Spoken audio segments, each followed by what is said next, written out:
మనసు మోగది ఆటలు రానిది మమత ఒకటే అది నేర్చినది.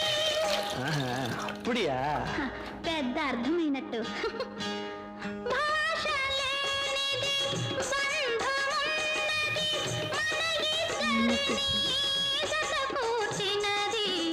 మన ఇద్దరిని జత కూర్చినది.